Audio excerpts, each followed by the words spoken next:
होता भवानीकडं. आपलं भवानी म्हणायचं घेतलंय सोंगतलंय वेगळं. आपण म्हणतो अय भवानी असं, पण ती कोण होती? भवानी. भव भव म्हणजे शिव परमात्मा, आणि जी भवाची अर्धांगिनी तिला म्हणतात भवानी. जिनं भव आकाराला आणला, जो निर्गुण आहे, जो निराकार आहे, असं निर्गुण निराकार परमात्मा अस्तित्वात आणला, तिला म्हणतात भव आणि भवानी. भव रूपानं शिवाला प्रगट केलं म्हणून तिला म्हणतात भवानी. इथून पुढं भवानी म्हणत असताना विचारपूर्वक म्हणत जा. अशा असणाऱ्या जगदंबेकडं, परंबेकडं, अंबिकेकडं, भवानी आईकडं त्या ठिकाणी ज्यावेळेला तो पाहत होता ना, हा त्याचं नाव मला आत्ताशी आठवलं. त्याचं नाव आहे पिंगलाक्ष. पिंगलाक्ष त्याचं नाव आहे. तो पिंगलाक्ष त्या ठिकाणी पाहत होता. तिच्या अंतःकरणात अशी इच्छा, अशी त्या ठिकाणी विचार तयार झाला की हा जो पिंगलाक्ष आहे माझ्याकडे वाईट नजरेनं पाहतोय. कोण? भवानी त्या ठिकाणी विचार करते म्हणत, हा पिंगलाक्ष माझ्याकडे वाईट दृष्टीनं पाहतोय. आणि त्याच्या अंतःकरणातला भाव मात्र अतिशय सोज्वळ होता. त्याला असं वाटत होतं हिने किती पुण्य केलं असेल, हिने किती तप केलं असेल, हिची साधना किती असेल. त्यावेळेला साक्षात शिवाची अर्धांगिनी सदैव शिवाच्या जवळ साक्षात शिव परमात्म्याच्या मांडीवरती विराजमान होणारी ही भवानी त्या ठिकाणी जवळ आहे. हिने किती पुण्य केलं असेल असा त्याच्या अंतःकरणातला भाव. आणि भवानी आईच्या अंतःकरणातला भाव विचार असा होता की हा माझ्याकडे पाहतोय, वाईट नजरेनं पाहतोय. तिने त्याचा डाव असणारा डोळा फोडून टाकला. मनात विचार केला, बरोबर त्याचा डोळा फोडला. डोळा फोडला. त्यावेळेला तो विचार करता झाला, म्हटला शिवजी काय झालं, कशा करता मला ही शिक्षा? त्यावेळेला विचारलं शिवजीने, का सती सती असं काय केलंस? पहा म्हणे माझ्याकडे वाईट दृष्टीने पाहतोय. नाही, वाईट दृष्टीने नाही पाहत. अरे तो विचार करत होता तू किती पुण्य केलं असेल, सदैव शिवसती सोबत आहे. त्यावेळेस पुनश्च त्याला डोळा फोडल्याच शिवजींनाही थोडा पश्चाताप झाला. भवानीलाही दया आली. भवानी त्या ठिकाणी बोलते होते. भवानी म्हणते याची काय इच्छा आहे? तुमच्या सदैव संगतीत राहण्याची ना. मग याला काय करा, धनाचा अधिपती करून टाका. त्या पिंगलाक्षाला शिवजींनी यक्षाचं स्थान दिलं. आणि ते म्हणजे त्या ठिकाणी कुबेर झाले. कोण? आपण ज्या असणाऱ्या देवताच्या अधीन आहे अशी लक्ष्मी, ती लक्ष्मी कोणाला किती द्यायची, ते धन कोणाला किती द्यायचं हे ज्याच्या हातात आहे असा कोण आहे? कुबेर आहे.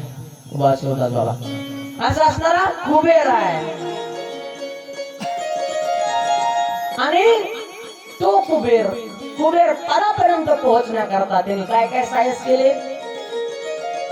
मंदिरामध्ये दिवा लावला, शिव नैवेद्याची अपेक्षा केली. तुम्ही म्हणता आम्ही नाही का रोज शिव नैवेद्य खाण्याकरताच इथे येतो. हा आहे प्रसाद. आणि शिव नैवेद्य वेगळा. शिव नैवेद्य सकाळी दिला बघा मी आज त्यांना, पण त्या म्हणल्या मला सगळे लोक जेव घातल्याशिवाय जेवायचे नाही. शिव नैवेद्य कशाला म्हणतात? भगवान शंकर परमात्म्याच्या समोर ताट, सुंदर असं पंचपक्वान्नाचं ताट. कोणत्याच देवाला नैवेद्य दाखवत असताना कांदा, लसूण अशा पद्धतीनं, त्यानंतर वांग अशा पद्धतीनं देवाला दाखवू नये असं शास्त्र आहे. मसुराची डाळ, गाजर, मुळा. तुम्ही म्हणता द्वादशी सोडण्यासाठी मुळा, हे काही परवाने आहेत, काही विशेष वार आहेत, काही विशेष निमित्त आहे, त्या निमित्ताला ते चालतं. आता वांग कोणत्या दिवशी चालतं?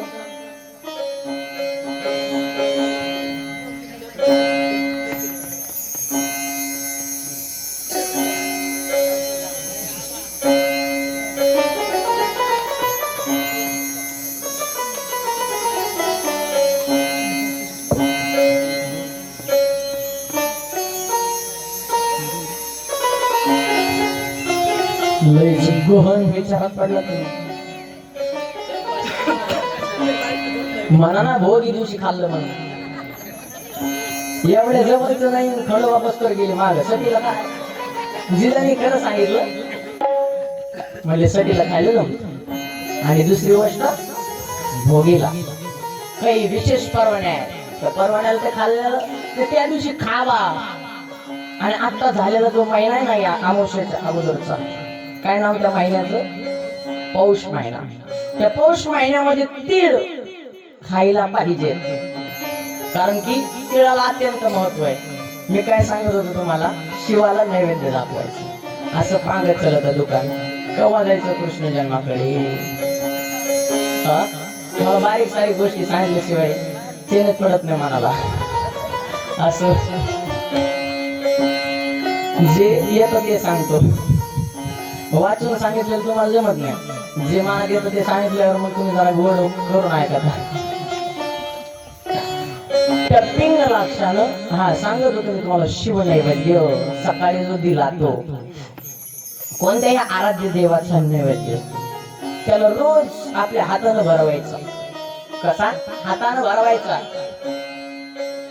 असं कृष्ण परमात्मा आहे ना, याच्यासाठी म्हणजे त्याची सेवा आहे. त्याला झोपी घालावं लागतं, त्याला उठवावं लागतं, त्याला थंडी आली की स्वेटर घालायचं. त्याच्यानंतर आपण जसे गळ्यामध्ये लॉकेट घालतो, कानात विविध काय म्हणतो आपण त्याला अलंकार परिधान करतो, तसे त्यालाही अलंकार. श्यामल त्यांनी सुंदर ते पायात कडवे, हातात कडवे, त्याच्यानंतर कानात बाळ्या वगैरे सोन्याचं केल्यात वाटते. कमराची साखळी वगैरे मस्त बनवले. अशा पद्धतीनं भगवंतावरती श्रद्धा असली पाहिजे. आणि त्या देवाला रोज जो नित्यनेमाने नैवेद्य दाखवला जातो ना, तो नैवेद्य आपण ग्रहण करायचा. त्याला म्हणतात शिवप्रसाद. असा शिवप्रसाद खाल्ला पाहिजे. तू म्हणताना येडच दिसतंय, ती बास्केट घेतो की जेवायला पळतो, बास्केट घेतो की निघलं गावाकडं, आलं तरी बास्केट हातातच. देवाची म्हणतात का नाही, वाटतं बुद्धीला प्रश्न पडतो. मी त्या दिवशी तुम्हाला सांगून गेलो,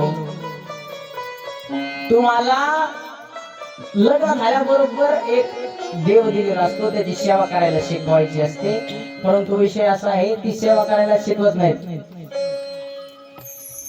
अगोदर त्या देवाची सेवा करायची. त्या देवाची जशा पद्धतीने सेवा करायची, जशी आपल्या स्वतःच्या लेकराची सेवा करतो ना आपण, तशी त्याची सेवा करायची असते.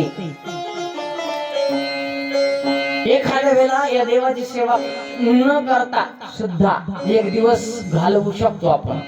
परंतु आपल्याला लेकरू जन्माला आल्याच्या नंतर असं करायचं, त्याला एक दिवसभर बाजूला ठेवून द्यायचं, त्याच्याकडे पाहायचंच नाही. असं केलं चालतं का? चालतं का? 4 महिन्याचं 12 महिन्याचं लेकरू असू द्या, त्याला एक बाजूला ठेवायचं, एक दिवसभर त्याच्याकडे जायचंच नाही. जमतं का?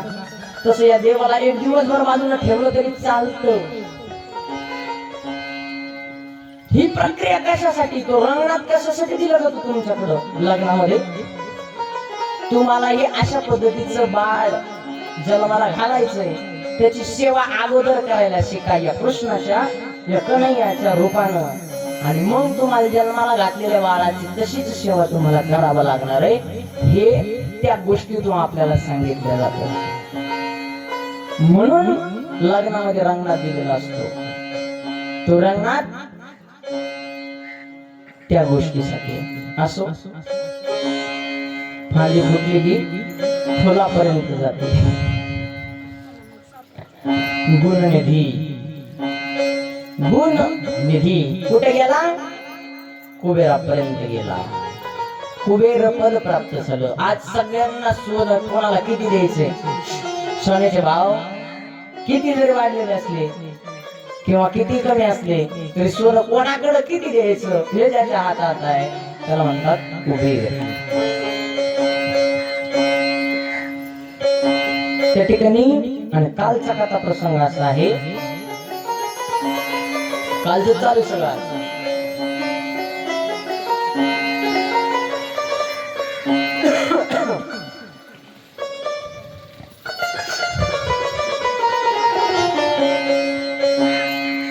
त्या ठिकाणी हा कथा प्रसंग सांगून झाला आणि या कुबेरानं मागून घेतलं म्हणजे देवा तुम्ही माझ्या सानिध्यात या, तुम्ही आणि मी एकत्र राहावं, तुम्ही सदैव माझ्या संगतीत असावं असं त्या असणाऱ्या कुबेरानं मागून घेतलं. आणि मागितल्याच्या नंतर देवाला ना इलाजानं काही कारण नसताना ती काशी नगरी ते आनंदवन सोडावं लागलं. आणि तिथं कैलासाला एक अलकावती नावाची नगरी आहे, ती म्हणजे कुबेराचं स्थान आहे. तिथं त्या पिंगलाक्षाची नगरी आहे. म्हणून कैलासाला शिवाला जावं लागलं राहण्यासाठी. नाहीतर आनंदवनासारखं वन नाही, तिथं राहायला गेले. हा मुद्दा मी तुम्हाला सांगत होतो. त्याच्यानंतर बराचसा कालखंड झाला. शिव आणि सतीमध्ये त्या ठिकाणी कथानक व्हायचं, एकामेकाला कथा सांगायची, शिव कथा सांगायची आणि सती आई कथा ऐकायच्या. कथा सांगायची ऐकायच्या. एक दिवशी शिव परमात्म्याला असं वाटलं मी केवढं कथा सांगू, मग मला ही कथा ऐकावीशी वाटते, मग कुठे गेलं पाहिजे? नियम असा आहे फक्त कथा सांगणाराने सांगतच बसायच्या आणि कोणाच्याच कथेला ऐकायला जायचं नाही. असं थोडंच मला कथा सांगता येते म्हणून मी आता कोणाचीच ऐकणार नाही. ऐकावी सुद्धा लागते. कशामुळे ऐकावी लागते? तर कथा ऐकल्याच्या नंतर ज्ञान वाढतं, ज्ञान वृद्धी होते. आता मी मोठा कथाकार झालो, मला कोणाचं ऐकायची गरज नाही असं नसतं. कथा सांगणाऱ्यांना सुद्धा पण कधी कधी कथा ऐकण्याची तयारी ठेवली पाहिजे. शिवजी कथा सांगायचे तरी सुद्धा कथा ऐकायला गेले. काल आपण तो प्रसंग पाहिला.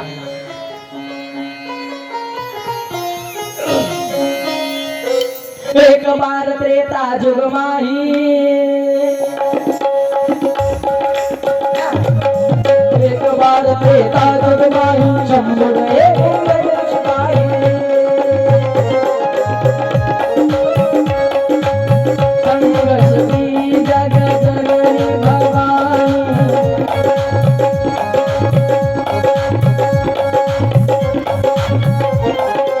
एक बार त्रेता जुग माही, शंभर एक शिपाही, संघर्ष की जग जननी भवानी, तुझे गिर अखिलेश्वर जानी. श्री राम जय राम जय श्री राम,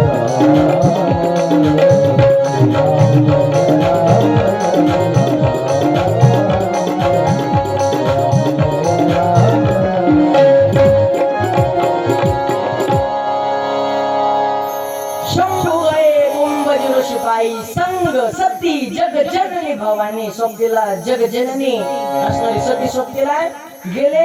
तिथं कथा ऐकली. काल हा प्रसंग झालेला आहे, ऐकलं तुम्ही काल?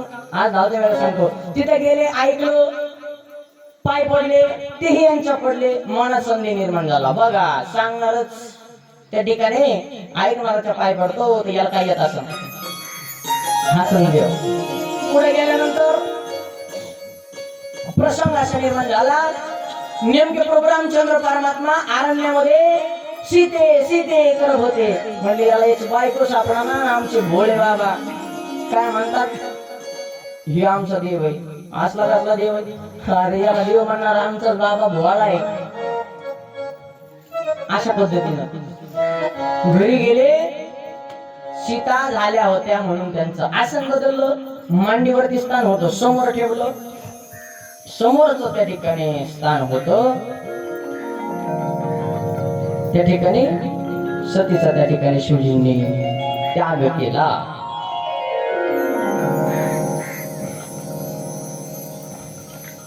आणि इकडे दक्ष असणारे प्रजापती झाले. दक्ष प्रजापती झाले आणि प्रजापती झाल्याच्या नंतर त्यांना त्याचा काय झाला, त्या पदाचा मद निर्माण झाला. त्यांना वाटलं पद मी म्हणजे मीच आहे, माझ्यासारखा दुसरं कोणीच नाही, मी म्हणजे प्रजापती आहे. एक मीटिंग होती, एक सभा होती, मीटिंग होती. आणि त्या सभेसाठी त्या ठिकाणी कोण त्या सभेसाठी त्या ठिकाणी सर्वचे सर्व आले होते. मग हे असणारे ज्यांना पद भेटलं ते हे आले तिथं. पण ते कसे आले, सर्वचे सर्व सभा तिथं होती, आलेली होती. आणि माग कोण होत, दक्ष होता. दक्ष त्या ठिकाणी खाटात आलेला आहे. सर्वच्या सर्व त्या ठिकाणी उठून उभा राहिले. फक्त दोघ जण उठून उभा राहिले नव्हते. कोण राहिले नव्हते, ते चौरे महाराज आणि चिमणे महाराज. असंच का, कोण कोण कोण उभा राहिले नव्हते, चौरे महाराज आणि चिमणे महाराज. एक म्हणजे ब्रह्मदेव आणि दुसरे म्हणजे रुद्र. दोघे उभा राहिले नाही. त्या ठिकाणी चलता चलता उभं असं पाहिलं. बर, मनातल्या मनात विचार केला, अरे सर्वच्या सर्व उभा राहिले देवी देवता माझ्यासाठी. काय समजतो हा स्वतःला माझा जावई. त्या ठिकाणी तो म्हणतो, अरे मी आहे म्हणून तरी याला बायको भेटली, आपण बायको दिली असती का. अरे स्मशान वाट्यामध्ये हा राहतो, हा मंगल वेश धारण्याने केलेला आहे.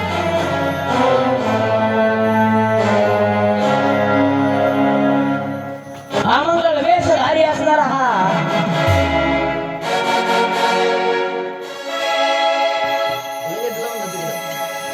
मंगल वेशधारी असणारा हा रुद्र माझा जावई.